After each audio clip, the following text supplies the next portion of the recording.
So welcome back to Chop's Garage. In amongst this raft of new stock that is just multiplying everywhere, we have today's story, which is a really good example of how you absolutely have to have your wits about you as a used car dealer when it comes to dealing with the public part exchanging in cars. And this is one of the ones that I could have got burnt very, very badly on. When you see the car, those of you in the know will recognise what a risk they are anyway. We have a Mini. These Minis, I think it's between 2000 and I want to say 2008 and 2016, just have a raft of problems with them. They just weren't particularly good motors. Now, lots of people go into the comments and tell me they've never had a problem with theirs. I'm sure there's lots out there that probably have never had an issue, but in our experience, these Minis, just like I say, they end up with loads of issues. So what's the story behind this one? So what happened was, I thought I had a story for you, and then this progressed to even better, so stick with me on it. So what happened was, a gentleman came in to see a Honda Civic I have, which is a 2004 Honda Civic, which he's just left in. A car I would never normally do. I thought put a picture of it up now so you know what I'm talking about. I don't know whether I've covered it in the video already or not. I was down the main dealer's yard. 2004 Honda Civic was there amongst a lot of other stuff. Had 125,000 miles on it, 130,000 miles on it, but it was really, really clean with a really good service history. It started and ran and drove lovely. And I thought, you know what? There's someone local who's going to want a really cheap runaround, and I wouldn't normally retail one, but that's gonna be a good car for someone. It had a really long MOT on it as well. So I put it up for sale, $17.95 on that, and I thought, you know, fair price. We'll see where we get with that. We'll give it a chance rather than just trade it out to somebody. Like I said, there's gonna be someone local needs just a cheap runaround. Anyway, so this couple turned up and said to me, "Oh, we've come to look at the Mazda 2 you got for sale, which was one I had up for 2495." Said, "Sorry, that's gone. Cheap end of the market. The cars fly out the door." They're never around for very long at all, because there's not many places where you can go and buy a car from a trader for that kind of money now, with the security of buying from a trader.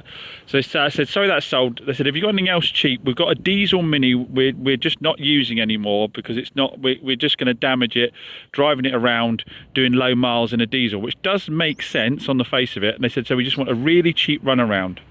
Now, what confused me slightly with this story was they were driving a brand new car. It was like a Peugeot 3000 and something or whatever. I don't know what the latest Peugeots are, but I thought, well, perhaps it's a second car they've got. And yes, it does make sense to change to a small cc petrol if you're just running around locally. The diesels do get clogged up, they don't like doing short runs, so it kind of made sense. So I said, no problem at all. I said, I've got this little Honda, perhaps that's something you should look at, because I know it's going to be really reliable. I know it's going to do you well if you want just a cheap little runaround. So I said, I've got to ask, I said, what's the score with the new car you've got there then? And this one is a new one to me. I've never heard this before. So they said, well, what we've done with our old cars, we've put it up on motorway. I said, oh, right, okay. And they said, on motorway, it says that you're only allowed 200 more miles than you've listed the car for. You can only put 200 more miles on it. So we didn't want to put any more mileage on it, so we've hired this car. And it turned out they'd been hiring the car for 2 weeks from Thrifty to make sure they didn't put the extra mileage on the Mini while it was on motorway. Now, at the time, I didn't know what the value of car was they were talking about. So I said, oh, well, so what is the value of the car you put on Auto Trader, on motorway? What have they quoted you? And they said, they quoted us £3,000. It's a 2015 Mini with 90,000 miles on it. I was like, oh, right, okay. So for a sale at 3 grand, you're hiring a car which is costing what, 50, 60 pound a day? I don't know what a thrifty car costs now.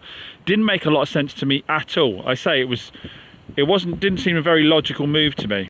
Now, as we delve into the story, you're going to find that actually there's a lot of logics to why they were doing it, and if you had the full story, it would actually make sense as to why they were doing that.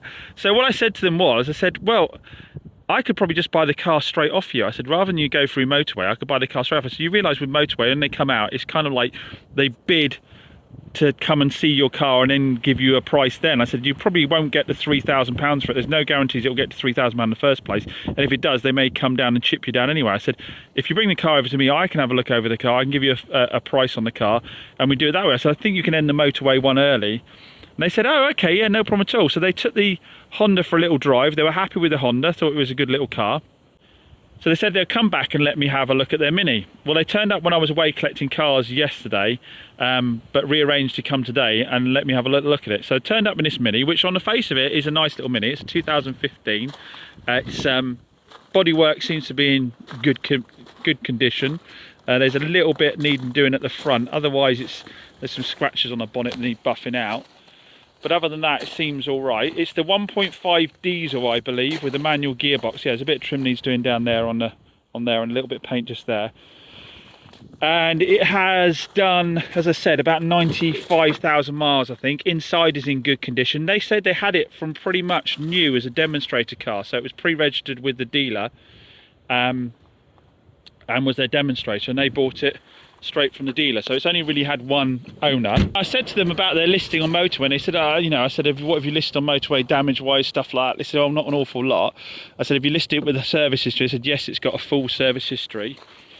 Well, it turns out it hasn't got a full service history. It's got MOT invoices, which, when people say their car's got history, and they give you MOTs, I won't give their name away on the information, when they say a car's got history, so often when people say a car's got history, all they've got is the old MOTs. Last service we can find in here was 2020. Now, since then, there is other work in 22, 23, 24, including very recently, all new injectors at about £800 or £900. So it's had injectors. It's had some work done on it, but no oil and filter services. So I said, well, you're going to get chipped quite hard for that. I said, you're going to get chipped for the damage on the front of the car. I said, so I don't actually think the Motorway dealer would probably give you the £3,000 for it. I think you would end up getting knocked back quite a bit on it. So he said, right, okay, no problem at all. So I hopped in the car, and obviously I wanted to see how it starts. So it's keyless. So if we press start. Now, it's idling okay now, but when it was idling earlier, it was all over the place, and if you listen, you might be able to hear it. It's going to start to chatter in a bit, and you might be able to hear that. It chatters quite a lot, and there's a warning on the dashboard to have the drive chain checked. So obviously that got me very concerned. I said, right, okay, I'm gonna, there you go, drive chain check soon. So I said, I'm gonna plug it in, got my OBD reader, my top don out, plugged it in. And obviously, if you ever see one out like that, a cover for an OBD reader, be cautious straight away. So I thought, I said, I'll get my top don out, I'll run it through there. And as I was running it through, I just asked him, I said, have you had anyone diagnose any problems with the engine at all? Then he went, well, we were told that potentially there was a problem with the valves, which is quite a fundamental statement, isn't it? They said that someone told us that the valves are sticking. Now, I've heard of that in the petrol version. So in the petrol versions, the valves get coked up and you get a quite erratic idle on the car at startup. And basically you need to either have it walnut blast or the head off and have it stripped down. But from what he was describing, it sounded like the valves are actually sticking in the head quite badly. And from the startup when it was idling before, the startup was pretty darn horrible. And the idle was going up and down quite erratically, along with that bit of chatter as well, which I think might only be an auxiliary situation, but it's hard to distinguish between the two at the moment. So yeah, so I asked him that question, and before I'd even finished code reading, he told me actually, yeah, no, someone has diagnosed it as having an engine problem with the valves. Now, I don't know about you guys, but I view that as a kind of fundamental piece of information that you need to declare when you're selling a car. I can't imagine how upset a dealer would have been had he driven all the way down, a Motorway dealer, for example, driven all the way down to pick this car up and then started up and heard that. I don't know whether they just, kind of didn't realise it was the issue that it is and needed noting, or whether they thought it's kind of fair game with the dealer just to let him work the stuff out for himself. But luckily it wasn't too warm for me. Had it been warm, it would have probably been a bit quieter like it was now. But yeah, no, if you were a dealer who travelled all the way down to pick this car up from further afield, you would probably turn around and leave without the car, to be honest, the noise it was making. And you certainly wouldn't be happy about incurring all the costs of going to pick up a car where you hadn't had it declared. I mean, it's one thing if you are unaware of a mechanical issue. So I accept that some consumers won't realise what a noise from an engine bay means and what erratic idling means if the car warms up and it's okay afterwards, I can accept that. But if you've actually been told there's an issue, you absolutely should be declaring it, in my mind. So yeah, I said if anybody come from motorway, I think they would have been very upset. So I said to him, I said, look, at the end of the day, whatever that is going on, if it is the valves, the head needs to come off the engine. If the head comes off the engine, we're going to be doing a timing chain as well, and everything else we find along the way, we'll be doing oil and filters. I said, we're going to be a good at least £1,500, I would have said, based on how much it costs to get me the timing chain done on the 2-litre diesels. I said, some people might be down in the comments telling me that these 1.5s have issues that I'm unaware of, and it might be more expensive than that. I said, but I think it's going to be around £1,500 to get the repair done on this car. So I can't give you anywhere near the £3,000. It's not just that, it's the time. You know, the guys have got to fit it in. It could be another month or two before that's done. The car could drop in value over that time as well, because cars are adjusted every month. So you may deduct purely for the actual what the repair cost is, but you also have to factor in that the car is probably going to have a lower value when you get up to selling it. Plus we're going to have to do an MOT. Driving it around this corner here as well, I noticed some of the suspension was squeaking. It needed top mounts, so the MOT alone could be £1,000 on a car like this. If we start getting into suspension discs, pads, that kind of thing, we know it's not been serviced, so it needs the oil and filters doing anyway. And then there's the timing chain situation, it's £1,500. I said, look, to be honest, I said the car is probably only worth £1,000, and that might be being a little bit generous. It's probably worth £1,000 with the amount of time and effort that's going into doing the work. So I said, by all means, you know, you're welcome to go off and try and sell it by other means. I said, but I think that anyone who knows their stuff at all is going to start the car up and know you've got an engine issue on the go, and possibly only be offering you scrap money for it. Now I say that, but as a dealer, if it's really busy, it's quite easy. I mean, this couple were a lovely couple, really nice people, and again, I don't know whether it's just a little bit of ignorance of the significance of the fault or whether they knew what they're doing or not. Now as a dealer, it's actually quite easy to miss stuff like this, because I say if the car had turned up a lot warmer and I'd just walked around it on the face of it and just gone for a little drive to check it was going through the gears, I probably would have been none the wiser. And although I was selling them a cheap car, I still could have been upside down. If I'd given them the £3,000 motorway was offering, I would have been upside down in this car by quite a significant amount of money. It might seem as a dealer that it would have been impossible to miss this issue, but trust me, when you get busy and you've got multiple customers here at once, and like I say, someone has been really nice and friendly, and you just you know, assume that the story they're giving you is the truth, it's easy just to go ahead with things and not thoroughly check everything out. It's a bit of a lesson as well for people that are putting their car through these valuation platforms. The valuation platforms are totally guided by the information you give on the vehicle. If you're not going to point out you've got a damaged piece of trim on the front of it, it's never really bothered you, but you are going to get chipped for that. If you haven't pointed out that you're missing services, you haven't actually got 100% full service history, you're going to get chipped for that.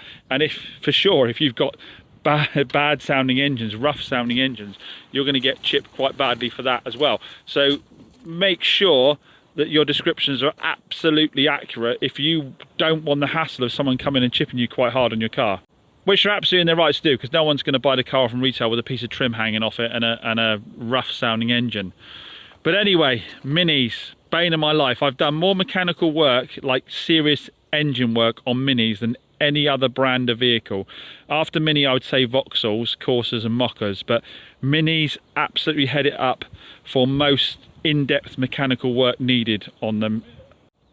I get grief every time I say it that I don't know what I'm talking about, but just go back over my videos. I have bought and sold enough cars now to know what I'm talking about, and I am telling you for a fact, these are some of the riskiest buys you can make. Now obviously, for us now, we'll get this down to the garage, we'll get them to tear into the engine, strip it down, we'll get the timing chain done, we'll get the we'll get the head off to Barham Engineering, get them to clean all the valves up, reseat all the valves, we'll put it all back together again. Then the car, I mean, to be fair, it has got to 90 odd thousand miles before it's got this severe, so then the car should be good, I would say, for another, you know, 75,000 miles. But if you're buying the older ones, like what we're 10 years old now, for goodness sake, make sure you're buying one with an outstanding service history. Ideally, new timing chains. I'm saying timing chain, I'm sure this is timing chain, I'll double check that. But yeah, but if you're buying one sort of 10 years old with 50,000 plus miles on it, go looking for one where they've had some quite major mechanical work done, i.e. timing chains, that kind of thing, because they're just so prone to issues, these engines. Anyway, I'll leave it to the comment section to decide what these people were up to. I think they're nice enough. I just don't think they realised the significance of how much work was needed to be done for this engine. I think perhaps maybe they thought it was a minor thing, so it didn't even mention him, but it is a major thing. This engine will have to be apart, and that's, you know, I'm very, very confident of that. Now, if you are enjoying my car DNA stories, please do me a favour, make sure you are subscribed. Check down below to see if you are subscribed. If you're watching on a telly, get your phone out, get your laptop out, get your tablet out, get onto YouTube on that and hit that subscribe button for me, because it'll make a world of difference to me. I am trying to chase down my mates who got to 100,000 and got those lovely plaques on the wall. Remember, it costs nothing at all. Subscribing to a channel is 100% free, just notifies you when new videos come out. Also remember that we have the raffle still going for our Audi A3 convertible here, our 2011 with, we've got 45,000 miles on it, fresh MOT, freshly serviced, lovely condition. Will be coming out with an inclusive warranty as well. Tickets are just £2 each, and when you buy tickets you help support North Devon Hospice, which is the charity of choice this month in memory of our subscriber that passed away. So yeah, that is the car that's currently up for raffle. Tickets are £2, as I said. The link is in the video description down below, or just Google Chops Garage raffle and you'll find the raffle there. There is a £4,000 cash alternative if you just want to get involved in it, help support the charity, and you were to win, you didn't really want the car. There is a £4,000 cash alternative instead of the car as well. And my final reminder for you is that the fantastic JS 2000 jump pack from Topdon is still on offer at the moment. It is an absolute essential tool to have if you're playing around with cars at all, or you just want something in the car that's going to get you out of a jam, maybe charge your phone up, because it'll charge your phone up as well. They are fantastic bits of kit. I'll put a link to that in the video description down below as well. But it is a limited offer. It is running out and they do sell out quick. So if you've been looking for a jump pack at all, grab one right now, because they are brilliant. And I shall finish the video off leaving you with a shot of Two Glasses Pete cleaning out one of my favourite cars, a Panda 4x4. We'll talk about a lot of the new stock we're going, because we have got tons in a future video. As always, massive thanks for watching, and I'll catch you on the next one.